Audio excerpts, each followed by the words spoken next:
¿Están? Soy la doctora Adriana Campione del MIS 32 Odontología. Y en esta oportunidad les quiero hacer una pregunta. Ustedes que ya estuvieron viendo algunos videos y entienden cómo vienen las cosas en la odontología y con la boca cada uno. ¿Alguna vez se levantaron con dolor de las cervicales y les dolía mucho el costado de la cara y pensaron que era que les estaba doliendo una muela? Y después se tocaban acá y les dolían mucho los músculos. ¿Algunos de ustedes después siguió y comiendo les hacía ruido cerca del oído, en este lugar que es la zona de la articulación temporomandibular, y cuando hablaban sentían un crack, crack y se asustaron? También debe haber alguno que bostezó y le quedó la boca trabada, abierta y no la podía cerrar. Muy bien. Todos esos, queridos amigos, son aquellos que tienen algunas dificultades en la articulación temporomandibular o ATM, ¿ok? Cosas más sencillas, cosas más complicadas. Todas necesitan ser revisadas por tu odontólogo o te venís a MIS 32, obvio.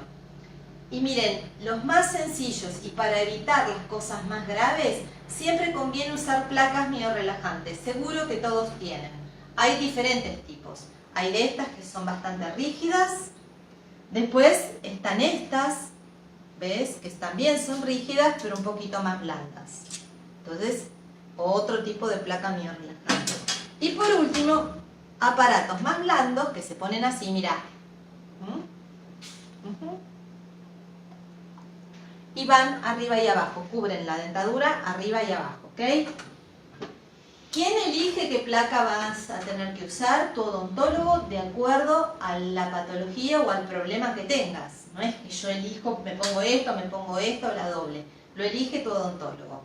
Y de esa manera vas a empezar a no tener tanto dolor, a estar mucho más tranquilo, a no sentir ruidos cuando comes, a poder masticar bien y también vas a relajar toda la zona cervical. Así que si algunas de esas cosas te aquejan, no dejes de ir a tu odontólogo, que enseguida te va a poner alguna placa o va a ver cómo resolver ese problema. Bueno amigos, espero que les haya servido. Todo esto se llama placa miorrelajante, ¿de acuerdo? Placa de relajación. Y si te dicen es para el bruxismo, bueno, una forma de englobar todas esas cosas que te dije antes que te pueden pasar, podríamos decir bruxismo. Bueno amigos, espero que les haya servido esta conversación y no dejen de chequearse ustedes mismos para saber cómo les está yendo. Y por supuesto, cepillate los dientes todas las noches. Chao.